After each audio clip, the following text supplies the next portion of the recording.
एक बार किसी बहुत बड़े आदमी ने मुझसे कहा, भारत विश्व गुरु है। मैंने कहा, सही कहा, पर किस विषय में? वो थोड़ा असमंजस में पड़ गया। मैंने कहा, भारत मूर्खता का भी गुरु है। यहां लोग भगवानों से नहीं सीखते, उनकी मूर्तियां बनाना सीखते हैं। यह देश उस कला में पारंगत है कि किसी भी जीवित सत्य को मृत प्रतीक में बदल दे। राम आए, कृष्ण आए, बुद्ध आए, महावीर आए, नानक, कबीर, मीरा, दयानंद, विवेकानंद सैकड़ों आए और चले गए। और हर बार भारत ने वही किया जो उसे सबसे अच्छा आता है, मंदिर बना दिए। ये देश भगवानों का कब्रिस्तान है। हर युग में यहां किसी न किसी को भगवान बनाया गया और हर बार उसकी आत्मा को मूर्ति में बंद कर दिया गया। हमने कभी किसी भगवान को समझा नहीं, हमने केवल उन्हें सजाया है। हमारी पूजा समझ से नहीं, डर से पैदा हुई है। हम वह देश हैं जो भगवानों से प्यार नहीं करता, बल्कि भगवानों की कहानियों से प्रेम करता है। हमने हर भगवान को कथा बना दिया, क्योंकि कथा सुनना आसान है, सत्य को जीना कठिन है। तुम देखो ना, राम ने कहा धर्म वह है जो भीतर से उपजे। भारत ने कहा धर्म वह है जो बाहर से मिले। कृष्ण ने कहा कर्म करो और फल की चिंता मत करो। भारत ने कहा फल ही तो सब कुछ है। बुद्ध ने कहा ध्यान में जाओ। भारत ने कहा ध्यान बाद में, पहले मूर्ति बनाओ। महावीर ने कहा मौन बनो। भारत ने कहा मौन भी घोषित कर दो कि हम मौन हैं। जिस देश में लोग अपने मौन की घोषणा करते हैं, वहां मौन कभी नहीं उतर सकता। भारत अजीब देश है। यहां भगवान तो आते हैं, लेकिन भगवान को कोई जगह नहीं मिलती। हर बार जब कोई जागा हुआ आता है तो भीड़ उसे नकार देती है, कभी उसे पत्थर मारती है, कभी उसे विवादास्पद कहकर किनारे कर देती है। और जब वो चला जाता है तो उसी के नाम पर संस्था बना देती है, क्योंकि संस्था सुरक्षित है। वो सवाल न ही पूछती। तुम्हें पता है भारत की सबसे बड़ी कला क्या है? यह किसी भी सत्य को कब्र में बदलने की कला है। कोई भी जीवित सत्य यहां ज्यादा देर नहीं रह सकता। यहां जो बोलता है उसे चुप करा दिया जाता है, जो नहीं बोलता उसे देवता बना दिया जाता है। और हम वही करते जा रहे हैं। जो मर गया वही पूजनीय हो गया, जो जीवित है उससे हमें खतरा है। बुद्ध के समय में बुद्ध को गालियां दी गई, महावीर को पागल कहा गया, नानक को अजनबी और कबीर को नास्तिक। और जब वे मर गए तो सबने कहा देखो हमारे भगवान। कभी सोचा है इतने भगवानों के बावजूद इस देश की हालत ऐसी क्यों है? क्यों हर मंदिर के बाहर भिखारी बैठा है? क्यों हर गली में एक पुजारी और 100 डरते हुए लोग हैं? क्यों हर आदमी पूजा करता है और फिर चोरी भी करता है? क्योंकि ये देश धार्मिक है पर आध्यात्मिक नहीं। ये देश पूजा करना जानता है पर परिवर्तन नहीं।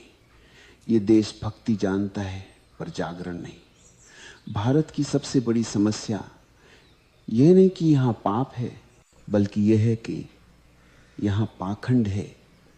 यहां जो पाप करता है वह भी धर्म की भाषा में बोलता है।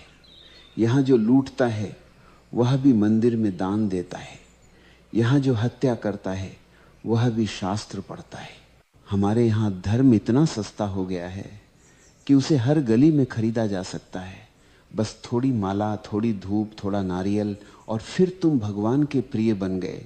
कितनी अद्भुत अर्थव्यवस्था है, जहां अपराध बोध का भी समाधान बाजार में बिकता है। ये देश भगवान से डरता है पर भगवान को चाहता नहीं।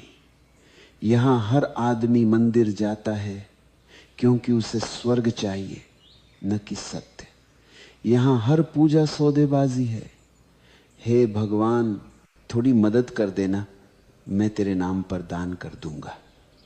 भगवान भी सोचता होगा ये लोग भक्ति नहीं बिजनेस कर रहे हैं। और फिर हम कहते हैं भारत आध्यात्मिक है।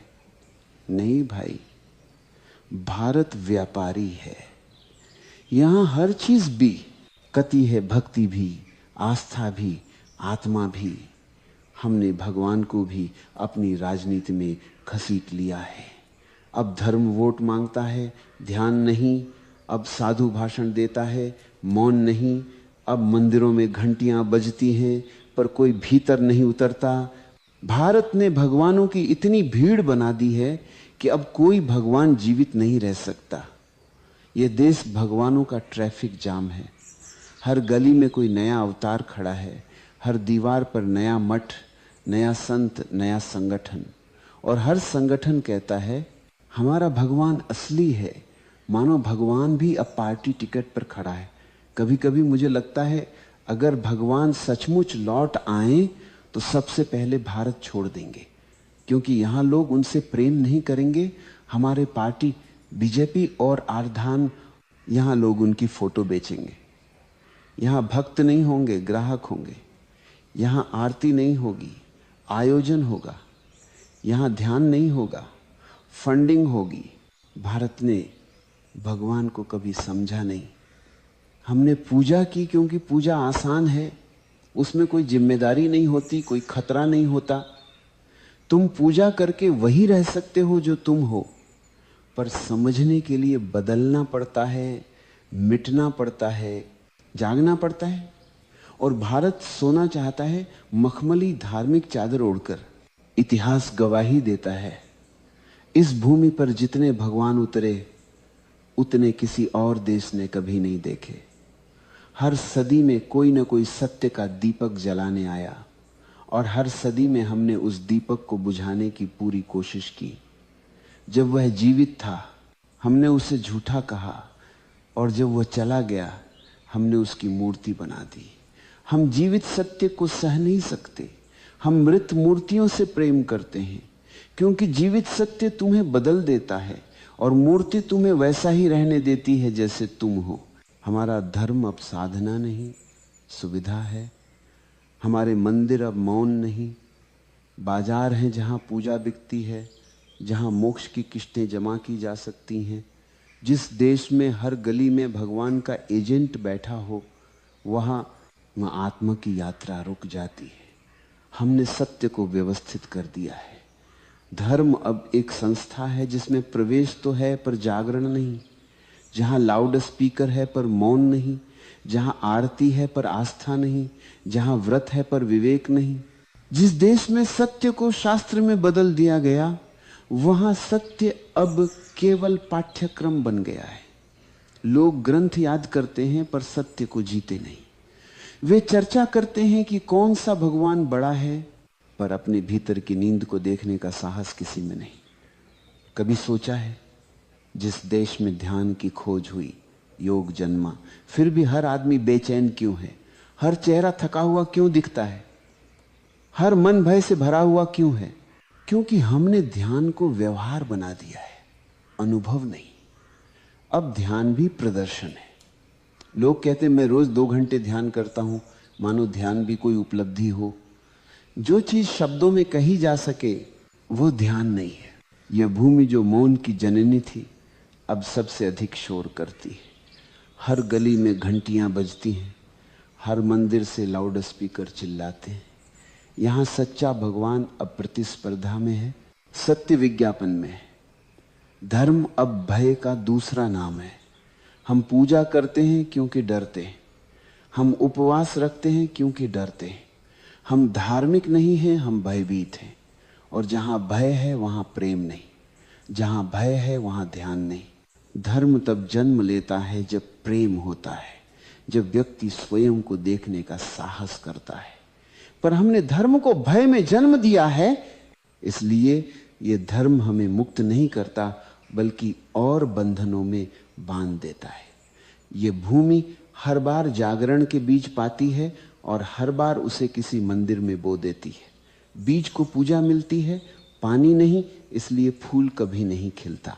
कृष्ण का प्रेम भी संस्था बन गया, बुद्ध का मौन भी किताब बन गया, नानक का गीत भी रिवाज बन गया। हर सच्चाई का वो हमने संस्कृति बना दिया। हम कहते हैं भारत धार्मिक देश है, पर अगर ये सच है तो ये दुनिया का सबसे अधार्मिक दृश्य होना चाहिए, जहां धर्म हर कोने में है और सत्य कहीं नहीं। जिस दिन आप धर्म को संस्था बनाते हो उसी दिन वह मर जाता है। सत्य तब तक जीवित है जब तक वह स्वतंत्र है।